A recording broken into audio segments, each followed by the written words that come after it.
The Europeans discovering the Americas was a major political and economic paradigm shift, and it became apparent as the continent was more intensely developed.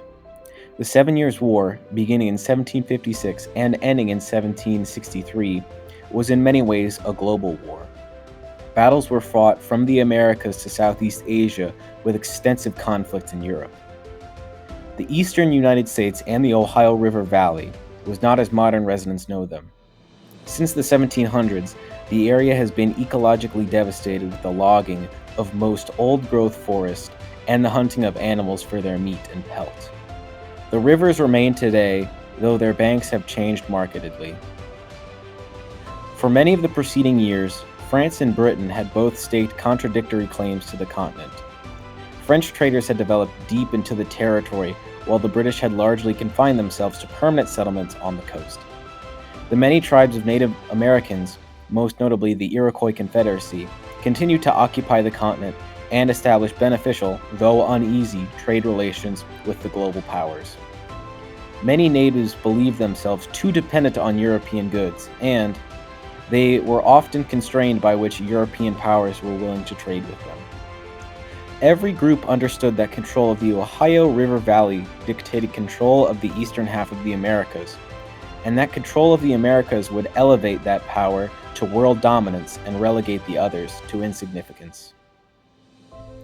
The French built Fort Duquesne at the point to protect their traders in 1754, later expanding it in 1757.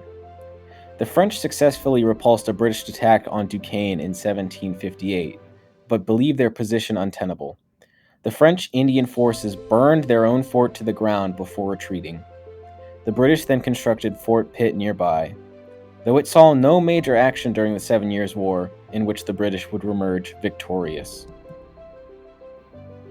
War inspired by economic currents would repeat as British colonists pushed further west with their security granted by Fort Pitt.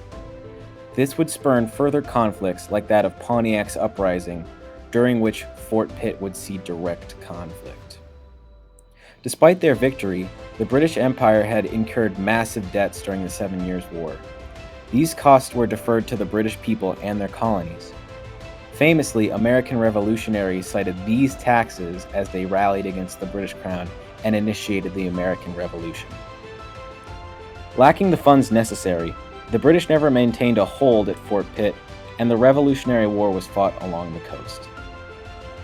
The newly formed United States would continue to expand westward to the Pacific and further gain hegemony over the next couple centuries through economic development and various armed conflicts. While Fort Pitt did not see much action, the Ohio River Valley did. The city of Pittsburgh developed, with bustling industrial economy, and the only surviving remnants of the Fort Pitt, a blockhouse, were at the epicenter of railroad junctions going about the industrial hub. The rivers remained a vital artery for goods like coal, iron, and steel. And so the area remains. The economy has shifted to a more post-industrial stance, but the area remains a part of the most powerful economy in the world.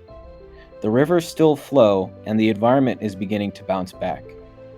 What made the Ohio River Valley of such importance remains, though the old fort is no longer what guards it, and fur trading is no longer what the land supports.